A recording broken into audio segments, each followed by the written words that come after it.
Greetings, fellow traveler. Tired of the troubles of your journey? Here, take a seat by the fire, and let me spin you a grim tale of a dark future where there is only war. Today I shall tell you about the most foul entities that dwell within the warp. The Chaos Gods, the Primordial Annihilator, the Ruinous Powers. The Dark Gods are the gravest threat to existence as we know it, the most terrible entities in the entire galaxy. Be warned, mortal, what you're about to learn will push you towards madness or condemn your soul to eternal damnation.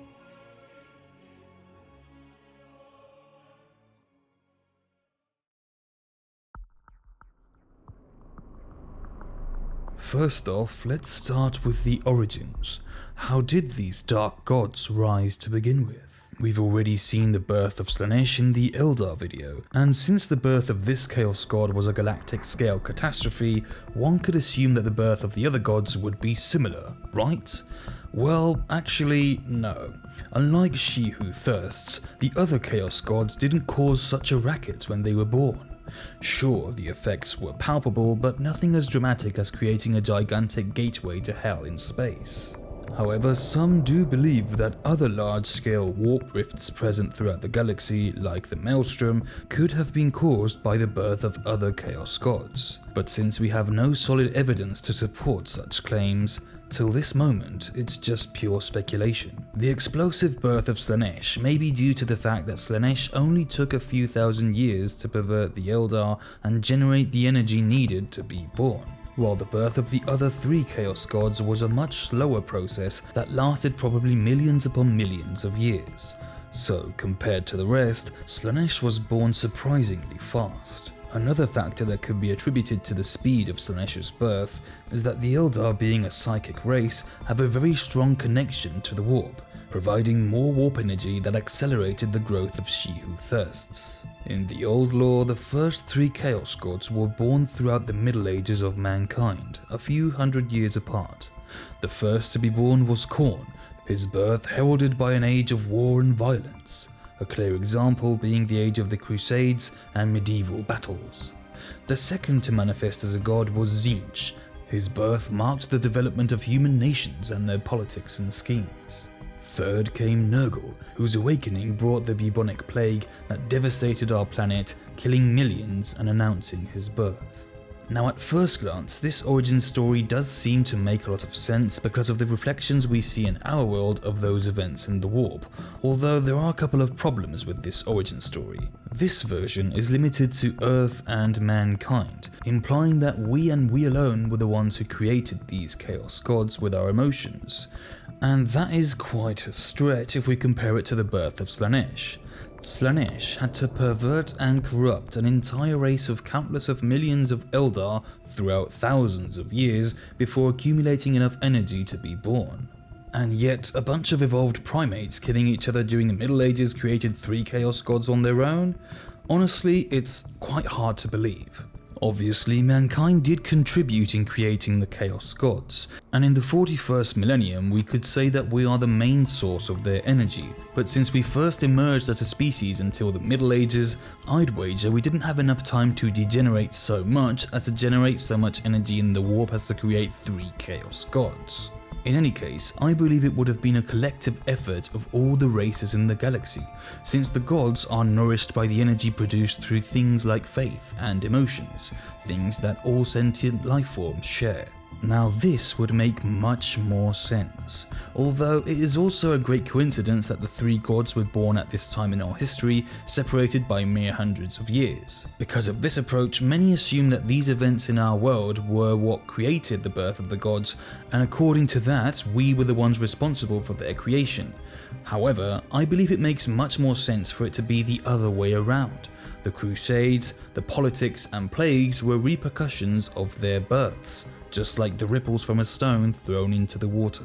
Since this origin story was problematic, let's say, more recent lore indicates that the Chaos Gods first came into being during the War in Heaven, which makes way more sense, since the War in Heaven was rife with galactic catastrophes, suffering, hatred, and death at unimaginable scales. The titanic energies unleashed during the War in Heaven, along with the great amount of negative emotions that resonated in the warp, were enough to coalesce into what we know today as the Chaos Gods.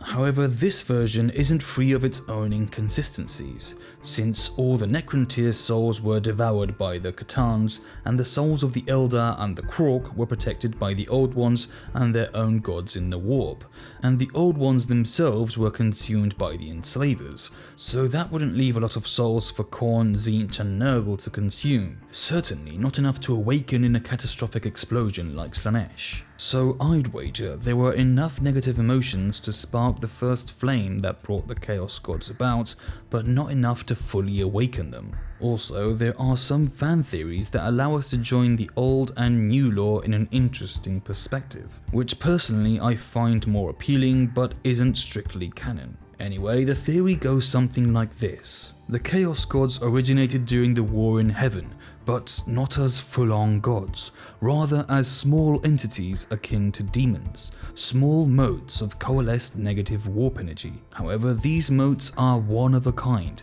unique. They are accumulations of basic mortal emotions and concepts that all sentient life in the galaxy experience, like violence and hatred in the case of Khorne, change, ambition and evolution in the case of Tzeentch, and disease, desperation and decay in the case of Nurgle. As we mentioned in the previous video, these concepts can be as old as existence itself, or even preceded, being quote-unquote older than time itself. We could argue that these concepts always existed in the warp, and during the War in Heaven they gained a semblance of sentience through all the emotions and psychic energy flowing into the Immaterium. At first they were weak, like any other warp entity spawned in such a way, but with time they gathered more and more warp energy through collective emotions, souls, worship and psychic energy, enough to fully awaken and manifest in the warp as true Chaos Gods, which coincidentally would have happened around mankind's medieval age. On the other hand, Slaanesh would be born sometime later when an entire galactic spanning civilization brought her into being through massive blood orgies and hardcore drug abuse. Also, being entities that exist quote-unquote outside of the flow of time, some believe that Chaos Gods exist in the present, past and future at the same time, allowing their future selves to send their past selves information through time with instructions or visions of what they'd have to accomplish in order to turn into the powerful entities they'll eventually become. It could also be the case that the Chaos Gods could simply just see the future that awaited them, or maybe they possessed a kind of supernatural intuition and learned or intuited the paths to godhood. Or perhaps it was all just a great coincidence and the affairs of sentient lifeforms that unknowingly sent them all the power they needed through their actions. In my own opinion, this theory is far more satisfying than just saying, oh, they were born in the War in Heaven and that was that. But if you have your own theories or headcanons to fill in the gaps in the lore, I'd love to hear them, so leave them in the comments. What has remained canon, however, is the order in which they were born as Chaos Gods. Khorne was the first and thus is the oldest, Tzeentch came in second, followed by Nurgle, and last but not least came Slaanesh. Right, now that we have some idea as to how the Chaos Gods came to be, let's get into each god individually and in order, starting with Khorne.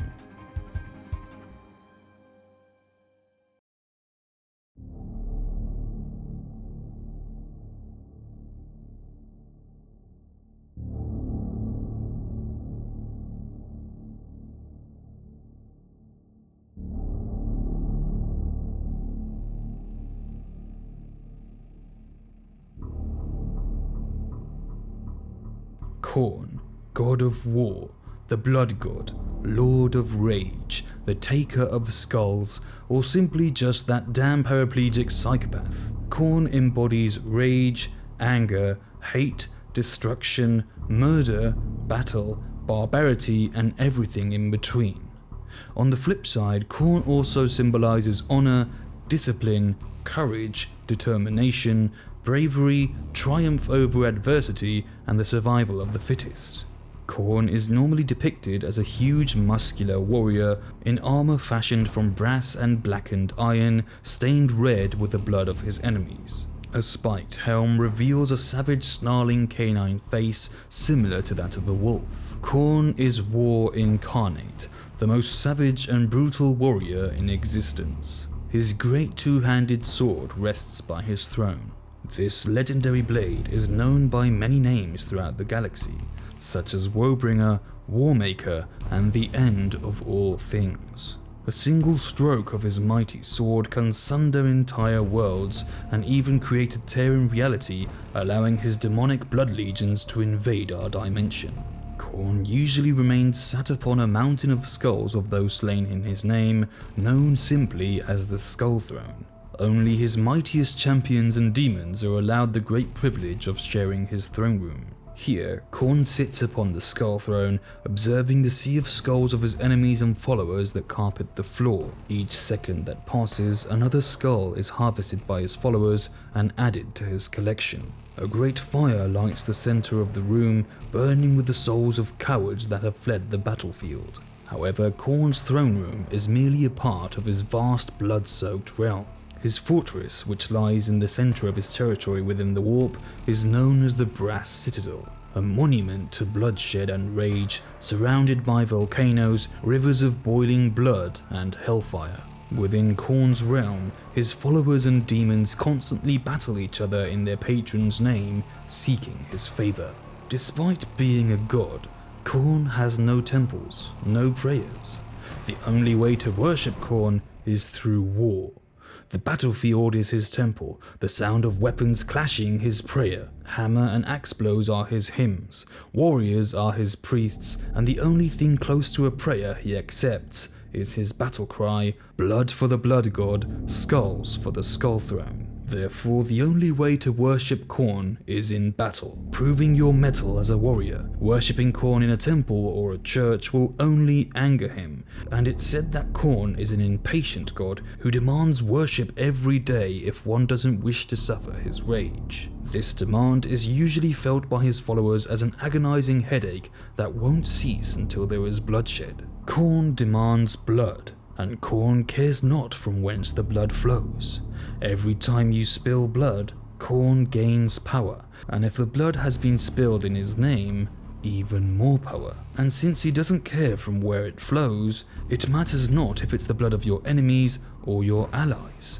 Khorne will only demand that you kill in his name and spill blood. What he does care about, however, is how you go about it, because Khorne favors good, honorable battles between equal forces, a real challenge, a confrontation worthy of winning. Basically, Khorne will want you to pick out someone of your own size. Khorne doesn't really care much if you slaughter defenseless children or the elderly because, according to him, the weak don't deserve his wrath. Khorne demands an honorable confrontation, and once you prove your worth in the fires of battle, then sure, you can go full berserk mode and slaughter everything you want, because at the end of the day, blood is blood, and you don't become the blood god by shying away from it. Now apart from this, Khorne only has a couple more rules for his followers. First, do not run away from battle. If there's anything that Khorne loathes with all his being, it's the cowards who turn away from a fight. And so, to punish them, Khorne will send out his demonic hounds to butcher them.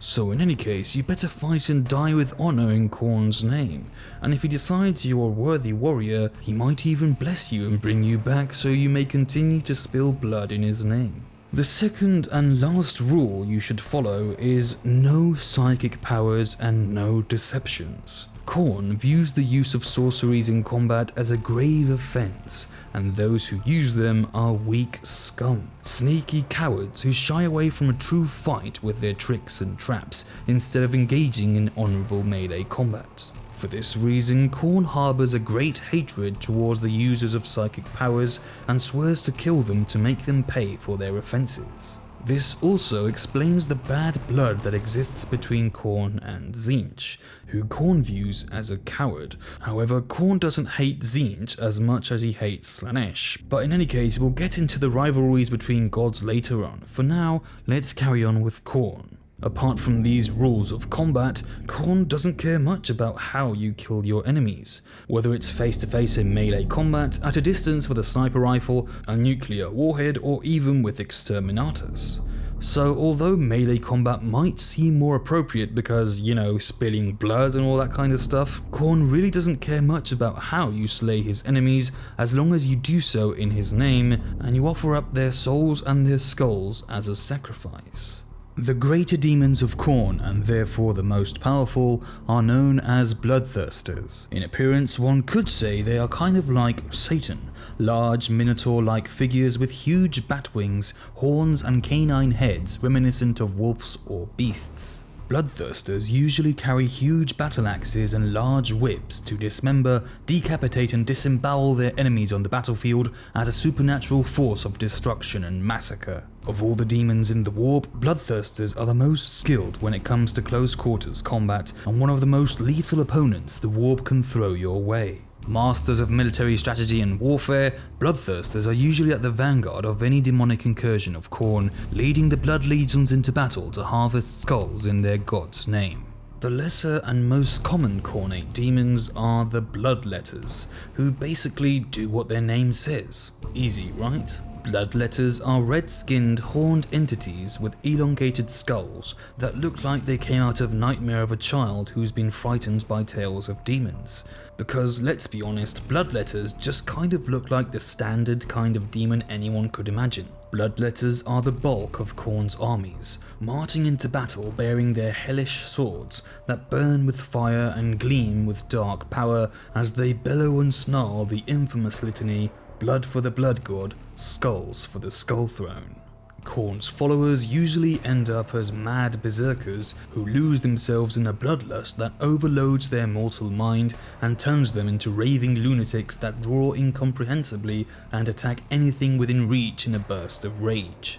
Those who manage to tame their bloodlust become skilled warriors who have survived many battles, and if they gather enough skulls for Khorne, he may bless them with supernatural strength and stamina and other gifts that will allow him to triumph on the battlefield.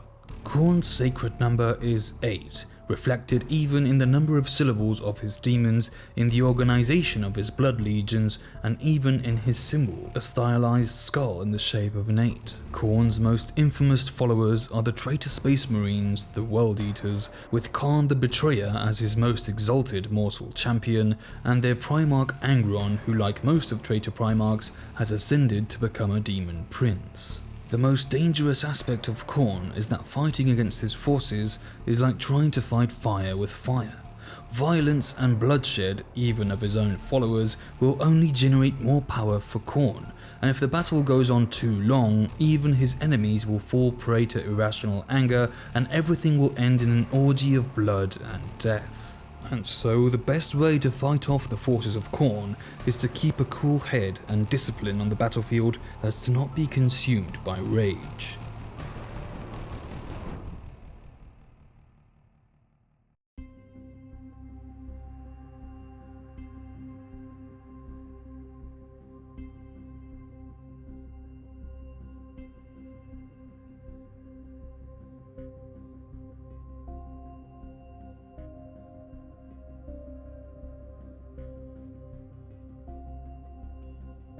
Tzeentch is the god of change, knowledge, and sorcery, also known as the Great Conspirator, the Changer of Ways, the Master of Fortune, the Architect of Fate, or Mr. Everything's Going According to Plan. Tzeentch embodies the volatility of change, evolution, transformation, ambition, curiosity, mutation, complex plots, lies, deception, politics, hope, creativity, and progress amongst other things. Tzeentch was the second god to be born and fully manifest. As the god of change, Tzeentch varies greatly in appearance, taking on many guises. However, he usually favors bird or serpent-like forms, or a mixture of the two. The Changer of Ways is a master of deception and manipulation, and if he can, he will avoid direct conflict, manipulating his enemies into fighting each other, going even as far as to manipulate other Chaos gods and pit them against each other, which is a source of great amusement for Tzeentch. For this reason, Tzeentch is also known as the Master of Deception. Such is his mastery that he's able to mock others who claim to practice the art of deception, such as Chegorak, Eldrad, or the Emperor, by trapping them in his convoluted plots. Although when it comes to battle, Tzeentch isn't an enemy to be underestimated. His followers and demons possess great psychic powers and know sorceries capable of breaking the best of armies. However, in truth, Tzeentch doesn't care much about victory or defeat. Instead, Tzeentch seeks to be able to continue conspiring, weaving unending threads and threads of conspiracies and plots. Some of these plots are often against himself or completely meaningless. Thus, Tzeentch plots just for the sake of plotting and conspiring, like a maniac who plays chess against himself eternally for his own amusement. Only that Tzeentch's board is the galaxy and the pawns are everyone in it. Mere puppets that no matter how hard they try to escape Tzeentch's web will end up in his grasp in the end. Some sources claim that he is the only god who doesn't wish to destroy reality, as if it were destroyed, Tzeentch would lose his pawns to manipulate and all his fun would be over, and perhaps Tzeentch might even go as far as to protect reality from the other Chaos Gods if they ever threatened to destroy it completely. However, this is just pure speculation. Tzeentch's schemes upon schemes and twisted nonsensical plots mean that you can essentially blame Tzeentch for almost anything. Concepts like bad luck, karma, Murphy's Law, or the butterfly effect could well be a part of the Architect of Fate's arsenal. You know those days when it seems like the stars have aligned and everything seems to be going against you? That's Tzeentch. The way the toast always falls on the side of the butter? Tzeentch. The socks you'd swear you put in the washing machine but mysteriously disappear? Tzeentch. Kennedy's assassination? 9/11? Again, all Tzeentch. The most powerful demons of Tzeentch are the Lords of Change, great slender figures with bird-like heads, long curved beaks, and great wings sprouting from their backs, covered in a constantly changing plumage of thousands of impossible swirling colours. Lords of Change are masters of the art of deception, conspiracy, treachery, and sorcery, weaving plots capable of toppling entire systems, bringing them to ruin without having to get their hands dirty. So skillful and subtle are the plots they weave that even their most cunning enemies won't realize they're being manipulated. Even other greater demons of rival Chaos Gods, renowned Inquisitors, or Eldar Farseers have fallen blindly into their webs. Lords of Change only fight in person when their plans have been fulfilled and victory is assured, or when their plans have failed and they're forced to fight like a cornered animal with all their weapons at their disposal. Lords of Change are also some of the most powerful and skilled sorcerers in the galaxy, making the psychic powers of humans and Eldar look like child's play next to their mastery. Lords of Change can make entire squads of enemies burn with hellfire at the flick of a finger and read a mortal's soul like a book with a single glance. These greater demons of Tzeentch usually wear tunics and sage robes, resting their seemingly slender frail forms on a large scepter, although this apparent frailty is nothing more than another of their many deceptions, since apart from their powerful sorceries, Lords of Change are bestowed with agile snake-like reflexes and skin as hard as iron, besides being masters in military strategy. The lesser demons of Tzeentch are many and varied, but the most common are the Pink Horrors. Pink Horrors are masses of flesh and limbs, the physical embodiment of change and magic, their bodies ever changing from horror to abomination to monstrosity ad infinitum. So much change they exude that their mere presence changes and warps the space around them. Pink Horrors are powerful masters of magic who are constantly hurling bolts of infernal fire, and the greater their numbers, the greater their sorceries. Enemies struck with these bolts of raw sorcery will be engulfed in a searing conflagration of mutation,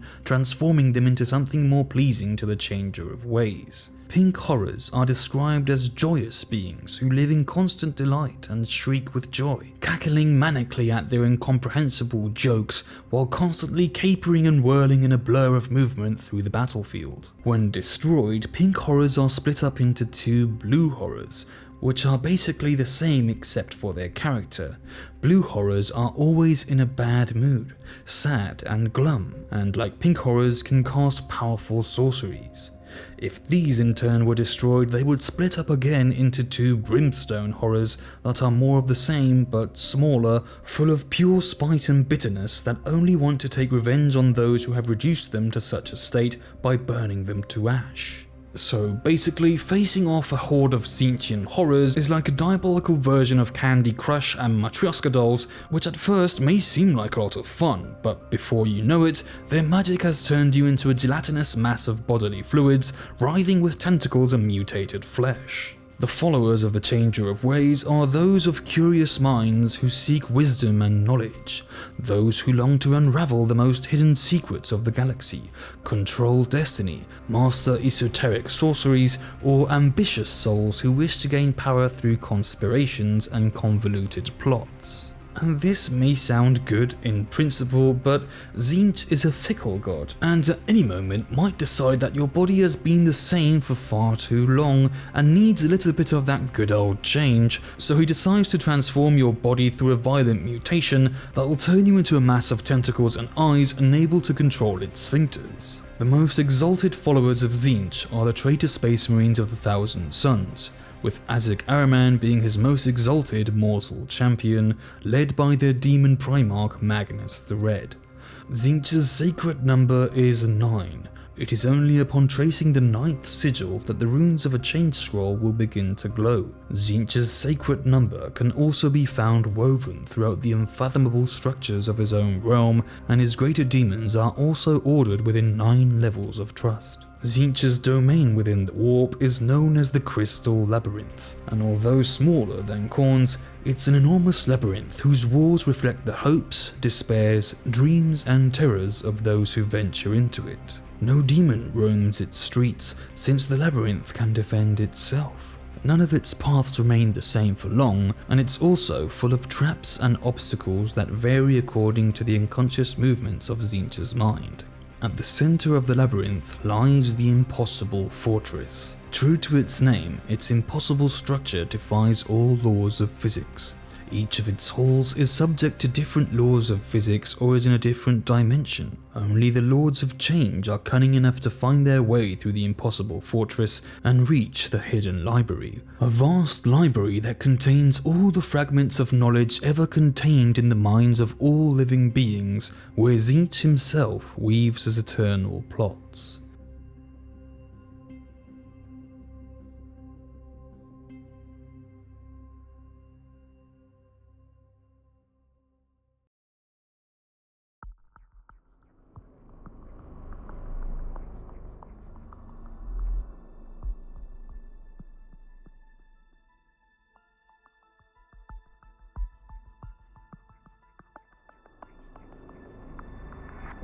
Nurgle, god of death, despair and disease, the Plague Lord, the Grandfather, Father or Papa Nurgle, Fly Lord, Master of Plague and Pestilence, and Lord of Decay.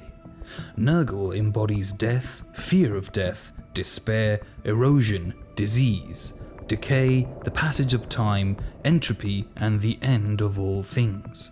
Conversely, Nurgle can also symbolize the cycle of life and rebirth, happiness, kinship, mercy, and tradition. Nurgle can also be thought of the god of all things, since everything in the end decays and yields to time, and it's said that every time something dies, Nurgle gains power. Nurgle also embodies the will of mankind and other intelligent species to struggle on no matter what opposes it, albeit perversely. The title of Grandfather, Father Nurgle, or Papa Nurgle has led many fans to believe that Nurgle was actually the first Chaos God to be born and therefore the oldest, because Grandfather. But in truth, this title refers to Nurgle's character as a god. He's called Grandfather because of the warmth and the approach with which Nurgle treats his followers. It's said that Nurgle loves all his quote-unquote children equally and only wants them to spread his love to the rest of the galaxy. And by love, he means disease and plague. Therefore, this title actually refers to his character as a father figure who cares for his followers and not to his seniority. Nurgle is normally depicted as a bloated figure with swollen, necrotic and decaying flesh, with a great smiling mouth full of sharp, rotten teeth, eyes cold as dead stars, and horns sprouting from his head. Contrary to other Chaos gods, Nurgle seems to have two sacred numbers, 7 and 3. His plague legions are made up of 7 Talibans, each comprising 7 packs of lesser demons. On the other hand, his symbol depicts 3 circles in a triangular shape that resemble pustules or blisters caused by disease that grow on his followers' skin, marking them as Nurgle's children. Nurgle is said to be the Chaos god that pays the most attention when making mortals suffer, infecting them with agonizing plagues and all kinds of revolting diseases designed in detail to be as painful and agonizing as possible. However, those poor souls afflicted with his plagues are in luck, for Nurgle offers immortality. You will never again feel pain and you will live forever. The only downside is that your body will swell and rot and may fall apart, but you'll never die, transformed into a filthy zombie dragging his fetid behind all over the galaxy, spreading the love of Grandfather Nurgle to all the infidels you meet. And if you're lucky enough, Nurgle might even bless you with a flower coming out of your sphincter, more flabby pustules and rot, or a swarm of flies constantly hovering over your rotting body. Jokes aside, this is a horribly disgusting fate. Nevertheless, those who have accepted the embrace of Nurgle present a distinctive joy and mirth, all too happy to have escaped pain and achieved immortality, and receive all the love and affection from their beloved grandfather. And in their view, they're not revolting at all. On the contrary, Nurgle's blessings are precious. To them, it's a real wonder to see how something rots, dies, and is reborn again in the infinite cycle of life. Their fetid odors are the most exquisite perfumes, so complex in their nuances that they describe them as true works of art. Such is the delusion of Nurgle's followers. The greater demons of Nurgle are the great unclean ones, great balls of fat and rotting flesh, carrying a myriad of diseases, with a good sense of humor and a belly that vibrates to the sound of their laughter. Great unclean ones usually have their guts slit open, showing their putrefied and distended guts, where little Nurglings and other lesser demons play. They carry great rusted swords, known as bile swords, that they bathe in the fetid waters at the foot of Nurgle's own throne to infect all those they strike with all kinds of exquisite diseases. As most of Nurgle's demons and followers, Great Unclean Ones present an incredible resilience to damage, shrugging off most attacks as if they were mere mosquito bites. On top of that, their immense bulk grants great strength in battle, and they can summon pestilent winds to wither their foes, vomit torrents of filth, maggots and mucus, or bestow their underlings with tumorous growths that will heal their worst wounds. After Nurgle, Great Unclean Ones are probably the most revolting thing in the entire galaxy. They are masters of bacteriological warfare and can create plagues that devastate dozens of worlds. However, Nurgle's plagues aren't made of normal viruses and bacteria, but instead microscopic demons that defy all laws of biology and medical science, making their cure almost impossible. Great Unclean Ones possess a cheerful and almost paternal personality, and like Nurgle, they care and protect for other demons as if they were their own children. Also, Great Unclean Ones possess a twisted sense of humor, always joking around and laughing, making them one of the most sassy demons you could encounter. Nurgle's most numerous lesser demons are the Plague Bearers. Plague Bearers are the foot soldiers of Nurgle's demonic hosts, humanoid figures of rotting flesh with a single cyclopean eye and horns sprouting from their heads. Plague Bearers' bodies are ridden with parasites and covered in filth, their bloated, decaying flesh usually exposing glistening innards through slits and rents in their skin. These foul entities are created from the blighted souls of those who perished to Nurgle's rot, rising from the bodies of the dead to join the ranks of the Grandfather. Despite their frail appearance, Plague Bearers are surprisingly resistant to damage thanks to Nurgle's blessings. Plague Bearers are also known as the Tallymen of Nurgle, for they are constantly counting all the many plagues created by their god in an eternal unending loop, for Grandfather Nurgle is always releasing his newest concoctions upon the galaxy. All those who hear their constant chanting will become infected by the plagues they hear and will eventually succumb to disease. In battle, plague bearers might seem slow, but their resistance to damage grants them great perseverance, shuffling towards the enemy with purpose. A mere scratch from their rusted plague swords will infect their enemy's flesh with all kinds of Nurgle's diseases, spreading the love of Grandfather Nurgle through their victims. The last in the hierarchy of Nurgle's lesser demons are the Nurglings, the smallest manifestation of Nurgle's will. Nurglings are quite unique when it comes to demons because they seem to be the only ones that are capable to reproduce. Nurglings sprout from the rotting flesh of Great Unclean Ones, and if they survive, gradually grow to become Great Unclean Ones themselves. Also, Nurglings can sprout from rotting bodies that have succumbed to Nurgle's diseases, providing Nurgle a great supply of reinforcements for his demonic hordes. Among Nurgle's many blessings, apart from bestowing immortality and ridding his followers of pain, he endows them with a truly commendable endurance, allowing them to survive severe wounds that no other would be able to withstand in their place. Thus, the forces of Nurgle have earned the reputation of being some of the most difficult beings to kill in the galaxy. For example, let's say maybe one headshot isn't enough to bring down a follower of Nurgle, instead you'd need 3.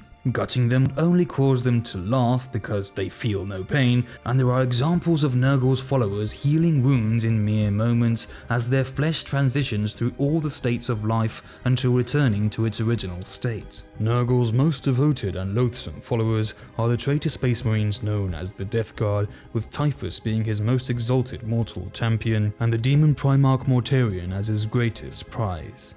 Nurgle's realm within the warp is simply known as Nurgle's Garden, a vast and overgrown garden full of rotting vegetation covered in a thick cloud of buzzing flies, filled with the stench of putrefaction. Nurgle's Garden is said to harbour all current and future diseases in existence. This paradise of decay, death, and pestilence is home to all Nurgle's children, as well as towering slugs, flies, worms, and all kinds of revolting creatures that wallow in filth. Nurgle's demons usually tend to the garden like passionate gardeners, doing their best job to keep it radiant. When Nurgle's power swells, so does his garden. When it blooms, it can sometimes even go as far as to invade other Chaos Gods' territories, who will swiftly act to root it out, while plague bearers will rise to protect it. At the heart of the garden lies Nurgle's blighted mansion of misery and mirth, made of rotting wood and walls, decrepit and ancient, yet strangely strong at the foundations. Within its depths resides Nurgle himself, where he labours over his huge cauldron capable of holding all the oceans in the galaxy. Here, Nurgle cooks his latest plagues and diseases, always looking for a new creation better than the last. Also, Nurgle is lucky enough to have the best guinea pig possible, Isha, the Eldari goddess of life, who he nobly rescued from the clutches of Slaanesh. Isha's body is able to cure all the afflictions of Nurgle's latest concoction, not before letting Nurgle see its full potential, so he can experiment by trial and error until he finds the perfect disease.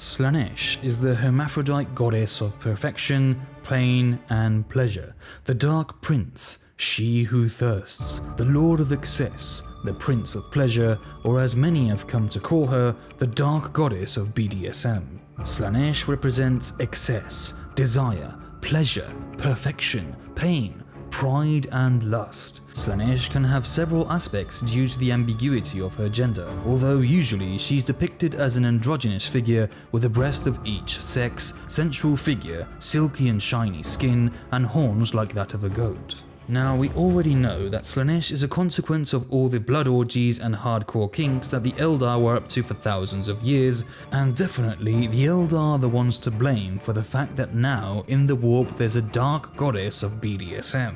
One could argue that it was Slaanesh herself who influenced and corrupted the Eldar to become a god, but if they're so much more advanced and smart and civilized than everyone else, they should have seen it coming. To be fair, some of them did and fled from the catastrophe, but anyway, we've already covered this whole mess in previous videos, so I won't get that much into it again. Getting back on track, Slaanesh gains power from pain, personal satisfaction, and the sensation of pleasure that all living beings feel. Now, a lot of fans, and myself included, usually brand Slaanesh as a goddess of hardcore sex, and it's true that Slaanesh is a big fan of all kinds of kinks and degeneracies, because, well, she is a god of lust at the end of the day. However, there are many more pleasures in life that nourish Slaanesh. Foremost, Slaanesh embodies excess. She just wishes for you to indulge your innermost desires to their fullest extent. Therefore, any sensation that can give you pleasure can lead you to become corrupted by Slaanesh. Be it culinary delicacies, contemplating works of art, being carried away by the melody of a song, or the satisfaction of achieving perfection in your trade. Slaanesh cares not what you do, and that's why she's so flaunted by her followers, because Slaanesh will give you absolute freedom to fulfill your desires and passions. She will only ask you to enjoy it a little bit more and more every time, progressively pushing the limits of sensation. In the words of a captured heretic describing his goddess, she only asks you to allow yourself to enjoy more of every bite you taste and every sip you drink. What they don't tell you is that you will increasingly desire to feel that moment of ecstasy again and again, and you will have to overcome what you did before to feel something similar. In this sense, Slaanesh works very similar to a drug. Your tolerance level will eventually increase, and each time you'll have to consume more to get to that same high you felt at the beginning. In this case, to get to your quote-unquote high, you will have to carry out more and more extreme acts to feel anything at all.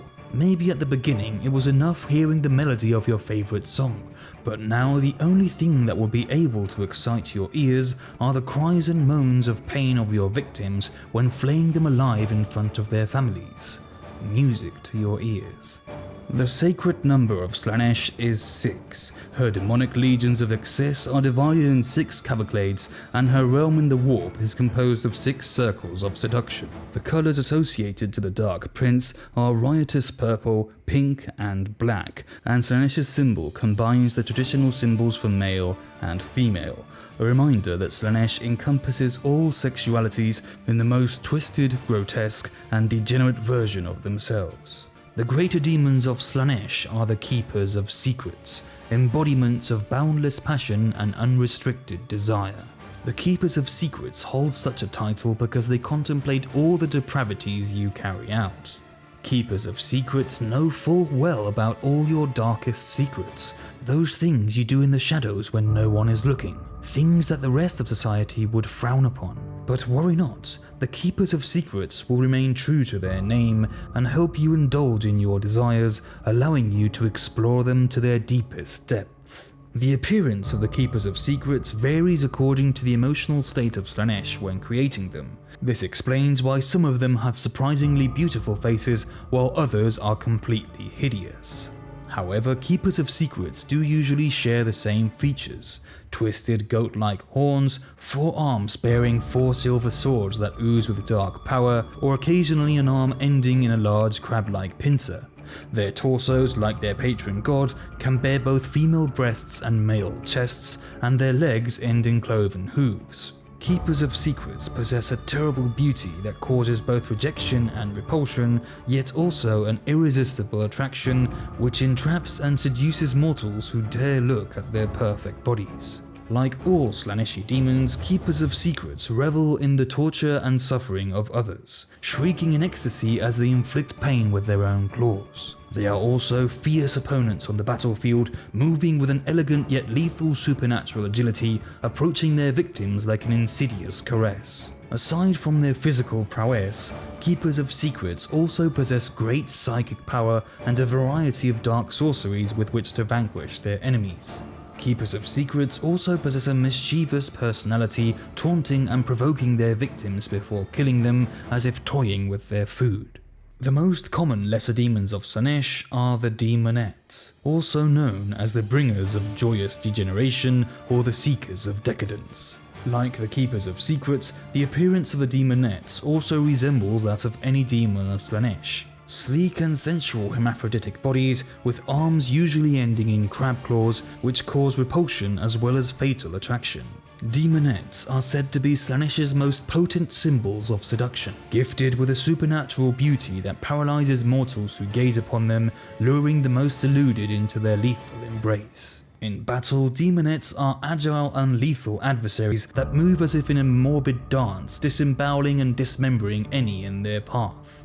Demonettes are just as excited to inflict pain as they are to receive it, shrieking with ecstasy at the spilling of blood of others as well as their own. And for all you dirty minds out there that are considering the idea of trying to lay with a Demonette, let me warn you that your first date is going to end very, very badly. You might think it's starting out great. You might even get to second or third base and experience the best pleasure you've ever felt in your life. However, soon you'll start to notice something quite spiky. It starts to hurt more and more, and when you're thinking about telling her not to scratch your back so hard, she'll start torturing you in the most vile, unimaginable way possible that far surpasses the pleasure you felt before, possibly for decades or even centuries, and when finally you're a dismembered corpse on the ground, your soul will be ravaged and tortured for eternity in the realm of Slaanesh. So folks, don't try it at home.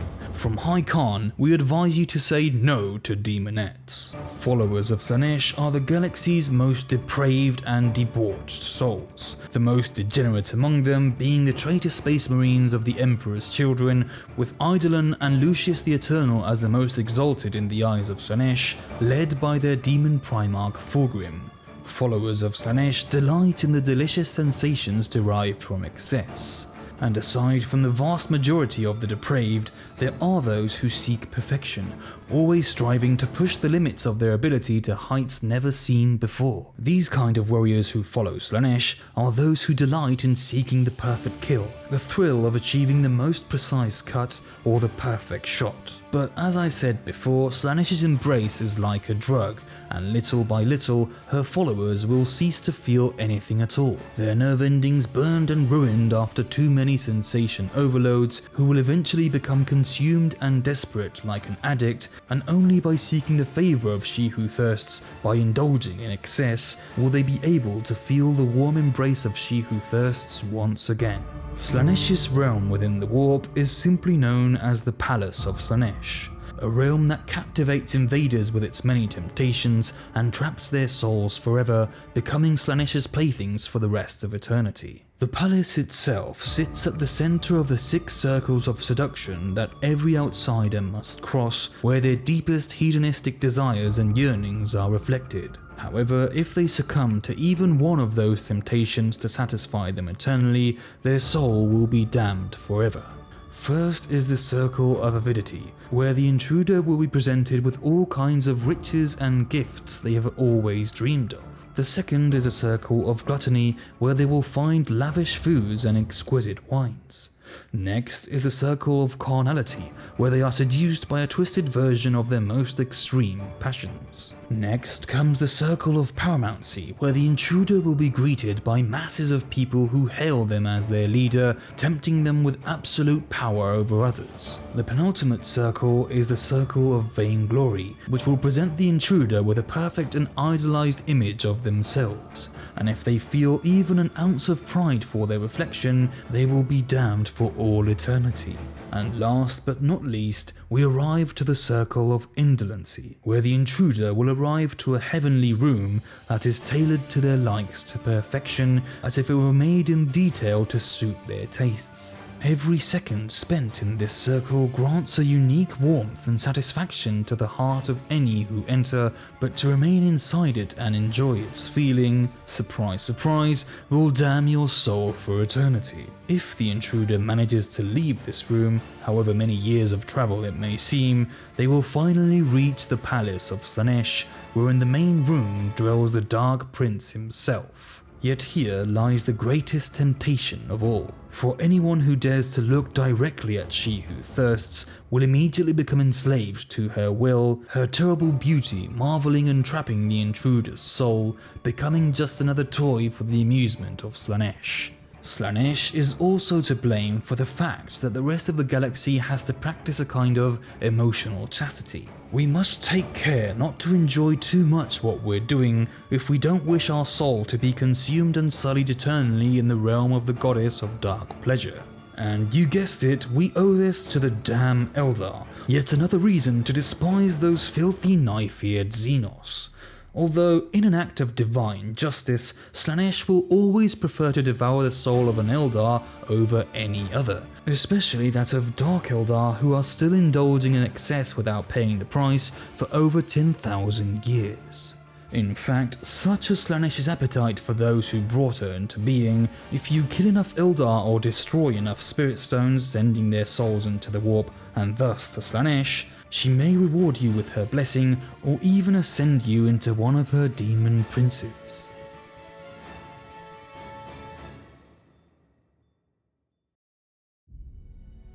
These are the 4 Chaos Gods, the worst thing ever spawned by the warp, the reason for all the evils of this galaxy and the cruel masters that await us in the afterlife. And if they're such powerful entities, literal gods, why haven't they destroyed the galaxy already? The simple answer is that the Chaos Gods are tied to the warp and cannot manifest directly in reality. For that, they need their demons, little extensions of their will. In fact, the gods rarely leave their own chambers. Khorne famously almost never gets up from his skull throne, hence the nickname of paraplegic psychopath. To gain energy and power, the Chaos Gods devote themselves to corrupt the hearts of mortals and use them as pawns in their eternal strife for supremacy. It is said that their ultimate goal is to end all existence, hence earning the name of the Primordial Annihilator. But if the Chaos Gods were to destroy reality, they would starve to death and end their own existence. Are the Chaos Gods aware of this obvious contradiction? Maybe not, or maybe they are, but they are so blinded by their hunger for power that they don't care about the consequences. Although it seems more likely that the Chaos Gods don't wish to destroy reality, but rather bend it to their will, transform all reality into their hellish domain, a grotesque parody of itself, and enslave all mortal lifeforms to carry out their bidding and give them energy and power through worship, putting an end to reality as we know it.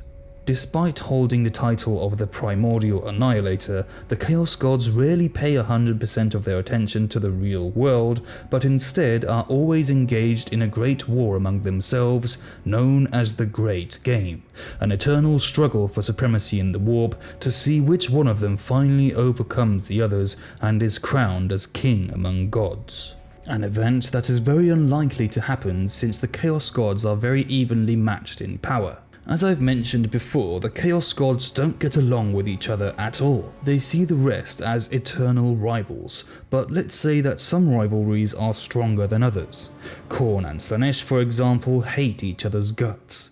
Khorne is more in favour of a quick and honourable death, while Slaanesh takes pleasure in the act of causing pain and stretching out the suffering of her victims as much as possible. Nurgle and Tzeentch are also particularly hateful of one another since they are polar opposites, Nurgle representing stagnation and permanence, while Tzeentch stands for constant change and progress. Hence, the Chaos Gods invest most of their time, power, and resources in the Great Game, their own demonic hosts fighting an eternal war as old as their own existence.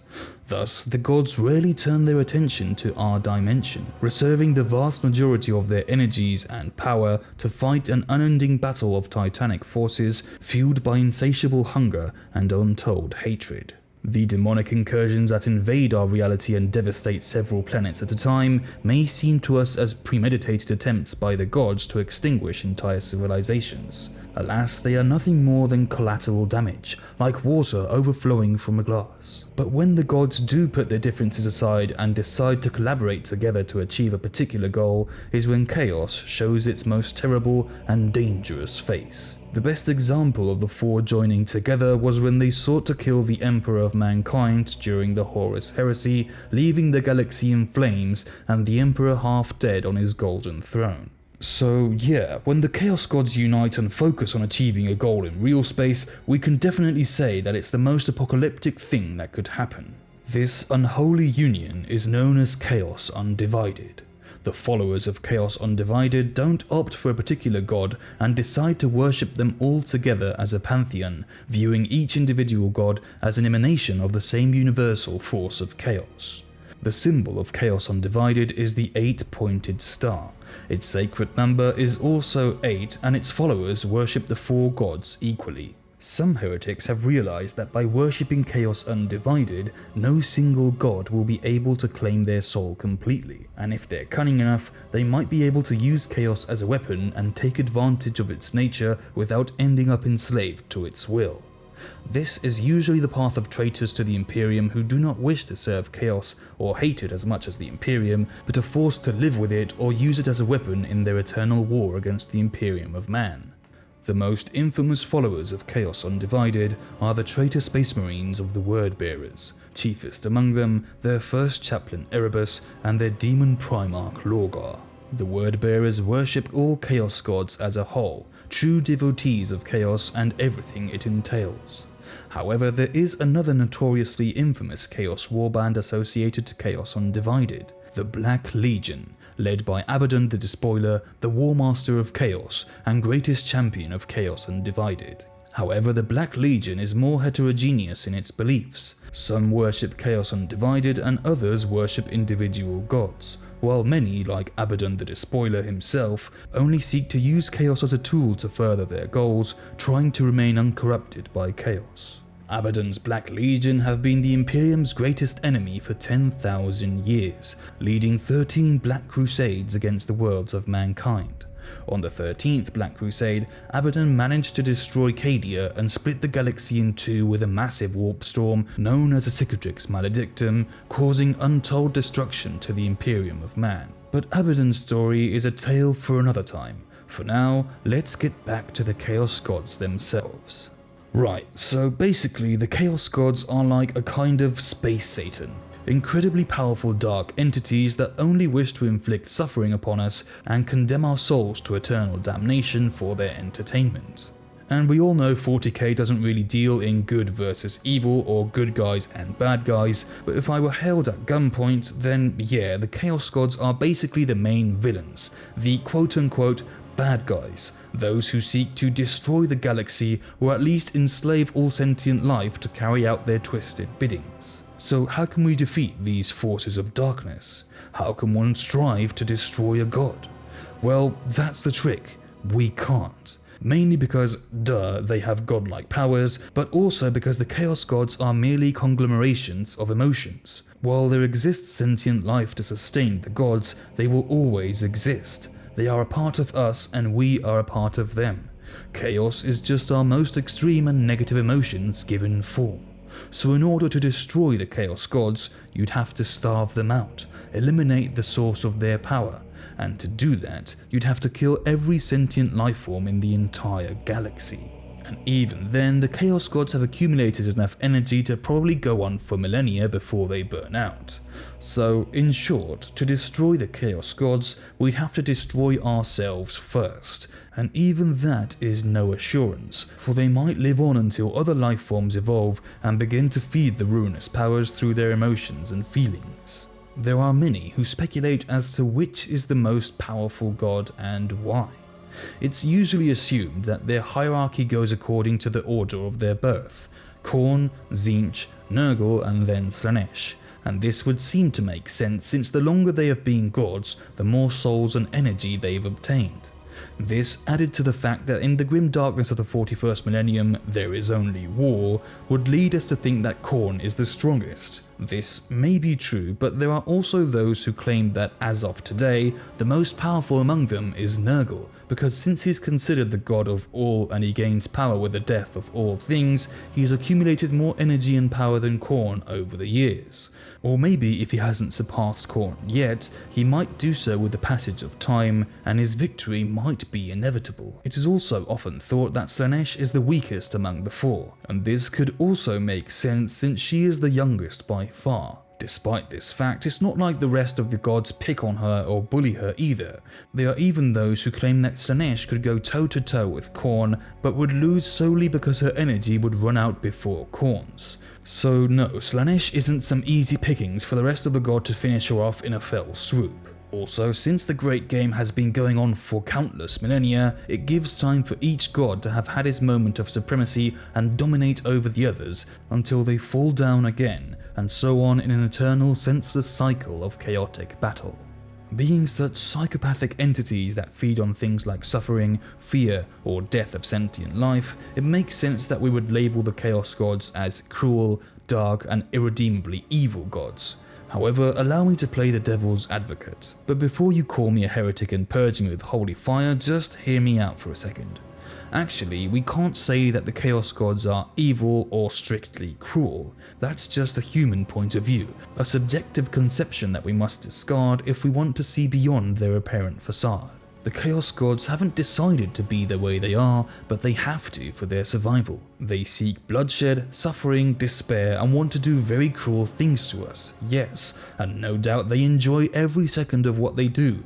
Agreed, but that does not stem from a desire to do evil, from an evil nature, but from a basic need to survive and seek nourishment. So we can't say that they are evil, just as we can't say that a lion is evil for eating a person when it's hungry. It's simply in their nature. That's not to say that they are completely benign entities either, but perhaps it's better to view them as a force of nature, a dangerous and depressing aspect of the universe that we have to deal with.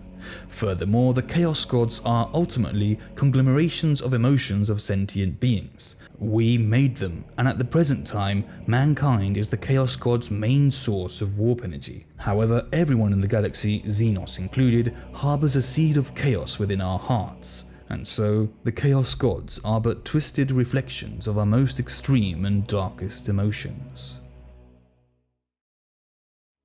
Right, so you may have seen and heard enough throughout this video as to ask, who in their right mind would want to worship such monstrosities, and why is it worth it if you end up losing your soul and becoming a horribly mutated abomination condemned to serve the cruel gods for eternity? Well, because among other blessings such as gaining supernatural strength or stamina, forbidden knowledge, or having your innermost desires come true, the Chaos Gods may also gift their followers with immortality.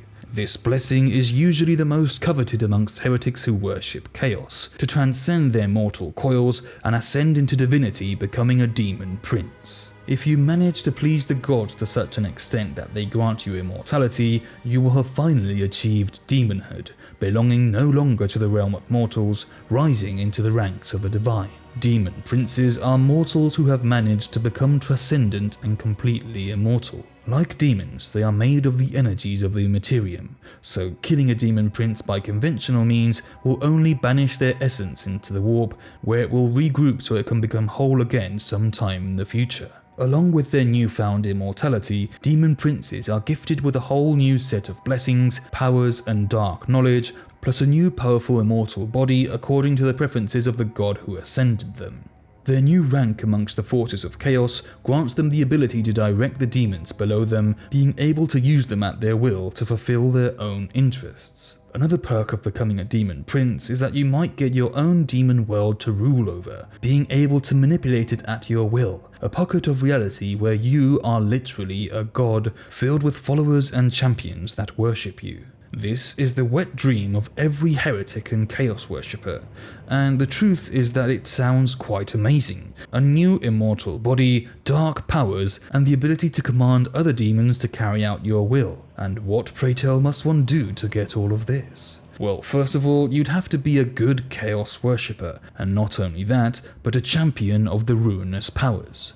However, what you must do will depend on each god. You could always do what Genghis Khan did to become the Demon Prince of Khorne known as Doombreed. Just go around committing genocide and sacrificing millions of souls to Khorne and harvesting their skulls for the Skull Throne. That would certainly do the trick for Khorne, and for the other Chaos Gods, just do something equally vile and unforgivable, or maybe carry out several works or tasks required by the gods before reaching demonhood, something kinda like the 12 labours of Hercules. But as a general rule of thumb, sacrificing enough souls to a god should warrant ascension to demonhood. The freedom to act upon its own interests and ruling over lesser demons and followers would make it seem like demon princes are completely independent entities. However, immortality is a double-edged sword, for demon princes are tied to their patron gods and to their wills, compelled to obey or suffer the consequences. Another negative aspect of becoming a demon prince is that you'll be subjected to the same rules that fall upon every other warp entity. For example, having to spend a certain amount of power to breach the veil and manifest into real space, or having to sustain your body in reality with a constant source of warp energy. Also, since you're now a demon, you can be summoned or banished against your will by certain rituals, and if a mortal were to utter your true name, you'd be bound to their will, enslaved to carry out their bidding, banished against your will, or at least you'd become severely weakened. However, some might think that these problems are insignificant compared to becoming one with divinity. Apart from the infamous four, there are other Chaos Gods and minor entities worthy of mention, as well as a great number of demons that aren't necessarily associated to Chaos. Each Eldar god at the end of the day could be understood as a god of the warp, albeit a non-chaotic god. Gork and Mork, the Orc gods, are also powerful warp entities empowered by the Orcs' collective beliefs. There is also Malice/Malal, a kind of fifth minor chaos god. Malice represents anarchy incarnate, the warp's chaotic and self-destructive nature. Therefore, despite waging war against the Imperium and other Xenos races, since Malice embodies chaotic self-destruction, he harbours a special kind of hatred towards the major chaos gods. Unlike other Chaos Gods, Malice can be summoned into reality through ritual sacrifices, becoming a terrible force of destruction in real space. However, since there was a problem with his canon, Malice is kind of left alone. He doesn't really show up much in the lore, and it's like Games Workshop prefers to forget about him. Instead, we have a new contender for the title of 5th Chaos God, a particularly powerful demon known as Vashdor. Vashdor the Archithane, master of the Soul Forges and god in the machine, is a greater demon of chaos that embodies curiosity and innovation taken to its darkest extremes. The mortal need to understand and enslave the forces of nature to their will, and to eventually achieve technological apotheosis at any cost. Therefore, Vashdor can be understood as the demigod of engineers, scientists, and inventors, who in turn empower Vashdor through the ceaseless inquiring of their mortal minds. In other words, Vashdor's power over technology is absolute. Every technological creation made by mortal hands grants Vashdor a certain amount of power. Some believe that Vashdor was created during the reckless arms race of the Necrons and the Old Ones during the War in Heaven, while others believe he was born during the horrors created in the Dark Age of technology. Whichever the case, Vashdor now strives to ascend to godhood by seeking out an ancient weapon from the War in Heaven. To this end, he's made a pact with Abaddon the Despoiler and set out to become the 5th Chaos God. Last but not least, many hold that the Emperor of Mankind, after being worshipped through millennia by trillions upon trillions, has become a chaos god of his own right. We can appreciate this through the divine manifestations of his power, like for example the living saints, individuals blessed with a part of the Emperor's power who can perform miracles such as banishing demons and smiting their enemies with the Emperor's holy light. One could argue that the Emperor is becoming the chaos god of order, if he hasn't already, and his demons would be the Legion of the Damned and the living saints his greater demons. However, this is a completely different rabbit hole that we'll have to dive into a different day. All in all, the Chaos Gods are incredibly powerful, spiteful, merciless, cruel, ancient eldritch entities who seek to corrupt and enslave mortals to carry out their bidding. Their hunger for souls and worship knows no limits, demanding sacrifice, suffering, and bloodshed in their name.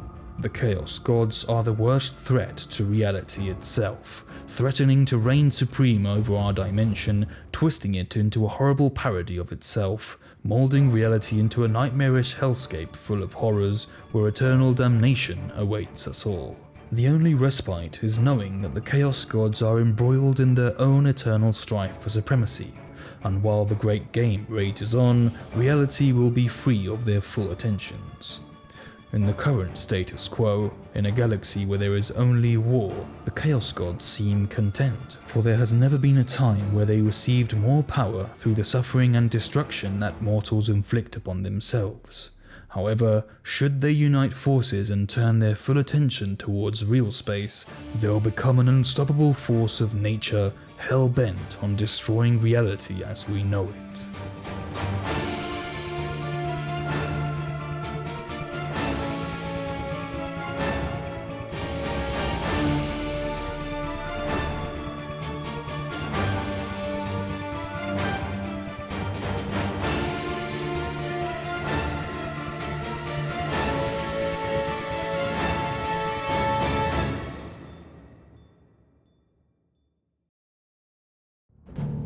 Well, there you have it, the Chaos Gods, the darkest, most powerful entities in Warhammer 40k. If you haven't already been purged by the Grey Knights, I'd advise you to seek refuge, for the agents of the Inquisition are ever vigilant, and such heretical knowledge is forbidden. So go ahead and get on the first freighter off-world and change your identity, and I'll get on my bike and get the hell out of Dodge. Anyways, that's enough from me for now. If you enjoyed the video, you know the drill. Leave a like and subscribe for more content. Thanks for watching, and I hope we meet again in the next video.